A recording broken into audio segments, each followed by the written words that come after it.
Hi friends, welcome back to UJ kitchen art. ഇത് പാൽക്കപ്പ. അപ്പോൾ ഇത് ഞാൻ എങ്ങനെയാണ് ഉണ്ടാക്കുന്നതെന്ന് നോക്കാം. പാൽക്കപ്പ ഉണ്ടാക്കാനായിട്ട് ഞാൻ 700 ഗ്രാമിൻ്റെ ഒരു പാക്കറ്റ് കപ്പയാണ് എടുത്തിട്ടുള്ളത്. നാട്ടിലെ പോലെ ഫ്രഷ് കപ്പയല്ല, ഇവിടെയും ഫ്രഷ് കപ്പ കിട്ടുകയൊക്കെ ചെയ്യും.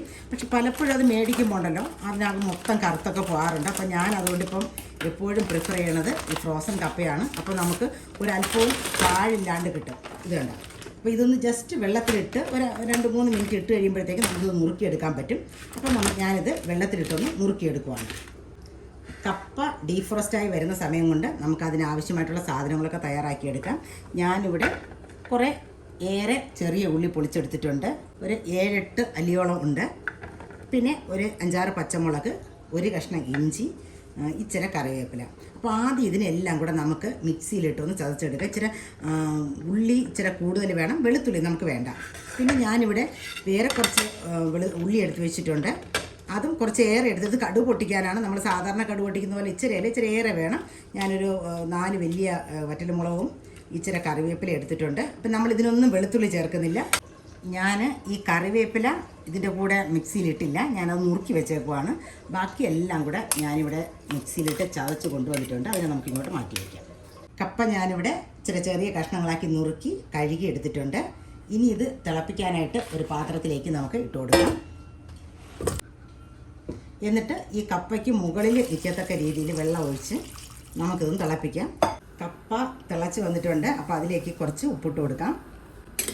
എന്നിട്ട് വീണ്ടും ഒന്നും കൂടെ തിളപ്പിക്കാം. കഷ്ണങ്ങൾ വെന്ത് പോകാതെ തന്നെ നമ്മൾ എടുക്കണം. ഉപ്പിട്ട ശേഷം കപ്പ ഒന്നും കൂടെ നല്ലവണ്ണം തിളച്ചിട്ടുണ്ട്. നമുക്കിനി ഇതിനെ ഒന്ന് വെള്ളം കളഞ്ഞ് ഊറ്റിയെടുക്കാം. കപ്പ ഞാനിവിടെ വെള്ളമെല്ലാം ഊറ്റിക്കളഞ്ഞ് കൊണ്ടുവന്നിട്ടുണ്ട്. ഈ കപ്പ ഞാൻ മറ്റൊരു പാത്രത്തിലേക്ക് മാറ്റുവാണ്.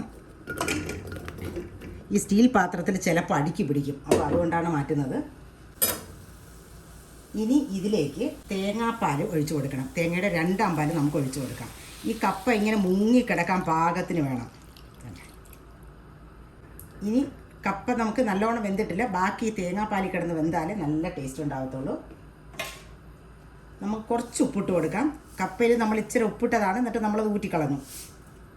ഇനി നേരത്തെ നമ്മൾ ചതച്ച് വെച്ചേക്കുന്ന സാധനങ്ങൾ, കറിവേപ്പില ഞാൻ നുറുക്കി വെച്ചേക്കുവാണ്, അതിനെ ഇട്ട് കൊടുക്കുന്നു. ഇഞ്ചിയും പച്ചമുളകും ചെറിയ ഉള്ളി അതും കൂടെ ഇട്ട് കൊടുക്കാം.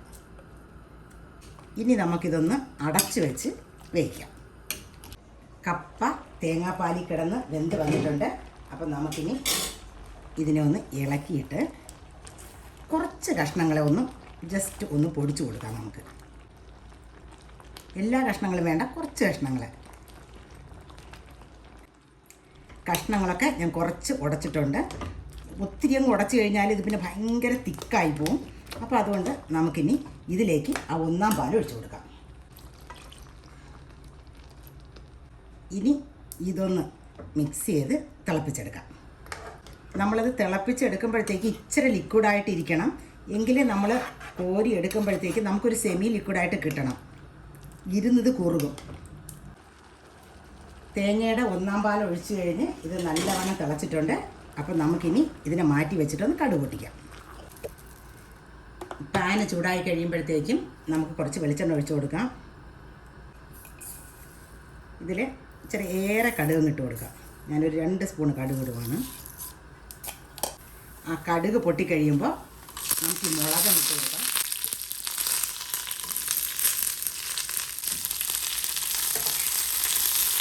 ഉള്ളിയെല്ലാം ചുവന്ന് വന്നിട്ടുണ്ട്. ഒത്തിരി ഉള്ളി കരിഞ്ഞു പോകണ്ട. നമുക്കന്നേരം ഇതിലേക്ക് ഒഴിച്ചു കൊടുക്കാം. ഇനി നമുക്കൊന്ന് മിക്സ് ചെയ്തെടുക്കാം.